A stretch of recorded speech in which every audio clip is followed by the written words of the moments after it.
안녕하세요, 여러분. 믿음하면 보통 뭐가 떠오르세요?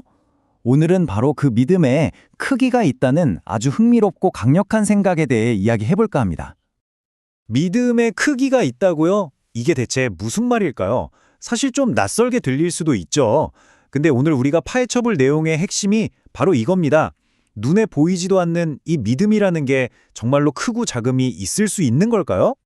자, 믿음의 크기를 이야기하려면 먼저 이걸 알아야 해요. 믿음에는 사실 두 가지 종류가 있다는 겁니다. 하나는 선물처럼 주어지는 것, 다른 하나는 우리가 매일매일 실천하는 것. 시작부터가 완전히 다른 두 가지 믿음, 한번 볼까요? 여기 표를 보시면 확 와닿으실 텐데요. 왼쪽의 구원적 믿음은 말 그대로 선물이에요. 신이 믿어지게 해주시는, 그러니까 우리 신앙의 가장 기초가 되는 거죠. 이건 모든 신자에게 똑같이 주어지는 출발선 같은 겁니다. 근데 중요한 건 오른쪽, 바로 삶의 믿음이에요.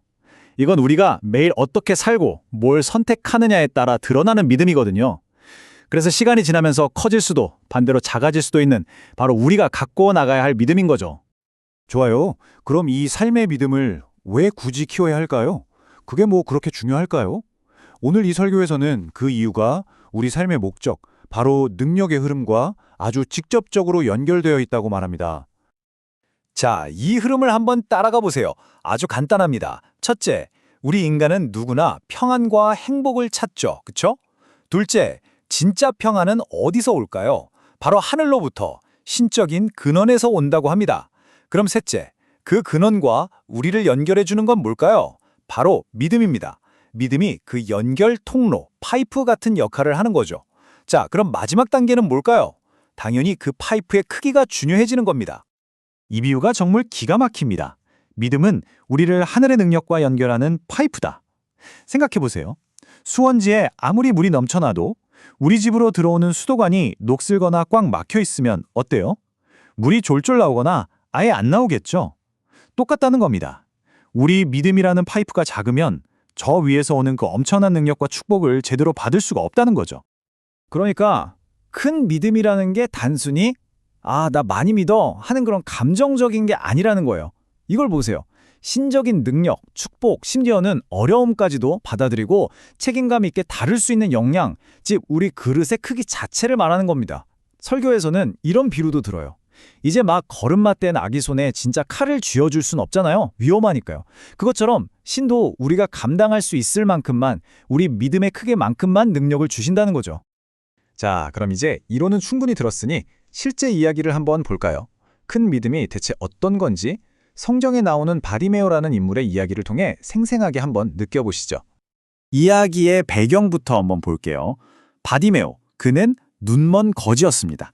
당시 사회에서는요, 그냥 완전히 투명인간 취급을 받는 가장 낮고 힘없는 존재였어요. 그런데 그가 예수를 향해서 이렇게 소리칩니다. 다윗의 자손이여, 나를 불쌍히 여기소서. 이게 그냥 하는 말이 아니에요, 여러분. 다윗의 자손이라고 부르는 건 당신이야말로 우리가 수천 년간 기다려온 바로 그 메시아가 맞습니다. 라는 정말 목숨을 건 신앙 고백이었던 겁니다. 그의 외침은 바로 벽에 부딪힙니다. 주변 사람들이 시끄럽다고 조용히 하라고 그를 막아서죠. 내까짓 게 어딜 감히 하는 그런 차가운 시선으로 그의 입을 막으려고 한 겁니다. 말 그대로 사회적인 압박이 그의 믿음을 시험대에 올린 거죠. 자, 여기서 바디메오는 어떻게 했을까요? 주눅 들었을까요? 아니요. 포기하지 않았습니다. 오히려 더욱 크게 소리 질렀다고 해요. 주변에서 누르면 누를수록 더 크게 외친 거죠. 그의 믿음이 얼마나 절박하고 끈질겼는지 보여주는 대목입니다. 결국 그 꺾이지 않는 외침이 예수의 발걸음을 멈추게 만듭니다. 그리고 예수는 묻습니다. 사실 답은 이미 알고 있었을 거예요. 그런데 왜 물었을까? 바로 바디메오가 자기 입으로 모든 사람 앞에서 자신의 믿음과 소망을 똑똑히 말할 기회를 준 것이죠. 바디메오의 대답 정말 간단하고 명료합니다. 선생님, 제가 보기를 원합니다. 이건 그냥 소원을 말하는 게 아니에요. 나는 선생님이 제 눈을 뜨게 할 능력이 있다는 걸 확실하게 믿습니다. 라는 한치의 의심도 없는 선언이었던 거죠. 그리고 마침내 이 이야기의 하이라이트, 그리고 오늘 설교의 핵심이 나옵니다. 예수는 내가 너를 고쳤다 라고 말하지 않습니다. 오히려 가라, 내 믿음이 너를 구원했다고 선언하며 기적의 원인을 바디메오 자신의 그 큰 믿음 덕분이라고 분명히 말해줍니다.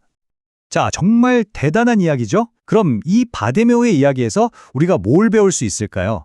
어떻게 하면 우리도 이런 큰 믿음을 가질 수 있을까요? 그 방법을 3가지 열쇠로 정리해 봤습니다. 첫 번째 열쇠는 바로 확신입니다.